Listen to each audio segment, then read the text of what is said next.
महाराष्ट्र की राजनीति में भारी तूफान के आसार नजर आने लगे हैं। मराठा आरक्षण को लेकर जो प्रतिक्रिया महाराष्ट्र सरकार में हो रही है, उसमें पिछड़ा वर्ग समुदाय ने आग में घी ढालने का काम कर दिया है। ओबीसी के नेताओं ने छगन भुजबल को ओबीसी वर्ग की उपेक्षा करने का आरोप लगाया। ओबीसी नेतृत्व के दबाव में छगन भुजबल ओबीसी समुदाय के पक्ष में खड़े हो गए। उन्होंने ओबीसी के पक्ष में बयान दिया। इसी बीच महाराष्ट्र के आबकारी मंत्री शंभूराज देसाई ने छगन भुजबल को इस मामले में राजनीति करने का आरोप लगाते हुए दोनों समुदायों के बीच में फूट डालने की बात कहते हुए इस्तीफा देने की बात कह दी। इसके बाद शिवसेना कोटे से बने मंत्रियों विधायकों में ही मराठा और ओबीसी आरक्षण को लेकर विवाद बढ़ गया है। ओबीसी समुदाय ने दिवाली के बाद जालना से आरक्षण को लेकर आंदोलन की चेतावनी दी है। यहीं से मराठा आरक्षण आंदोलन शुरू हुआ था। यहाँ पर दंगा भी भड़का था। अब वहीं से पिछड़े वर्ग का आंदोलन शुरू होगा तो महाराष्ट्र में इसका बहुत बड़ा असर होगा।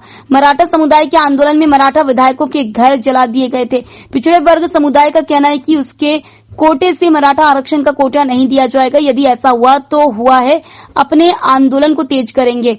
ओबीसी समुदाय भी उग्र आंदोलन पर उतारू हो गया है। पिछड़े वर्ग समुदाय के आंदोलनकारी ने अपने मंत्रियों और विधायकों को इस राशि की चेतावनी दे दी है। सुप्रीम कोर्ट के आदेश पर महाराष्ट्र के विधानसभा अध्यक्ष को भी शिवसेना के विधायकों के दल बदल मामले में फैसला लेना है। इसी बीच महाराष्ट्र सरकार में मंत्रियों के बीच में ही आपस में तनातनी शुरू हो गई है। मराठा और पिछड़ा वर्ग आंदोलन को लेकर महाराष्ट्र में दोनों तरफ से तलवारें निकाल ली गई हैं, जिसके कारण यह कहा जा रहा है कि अब कुछ ही दिनों की मेहमान महाराष्ट्र सरकार रहेगी।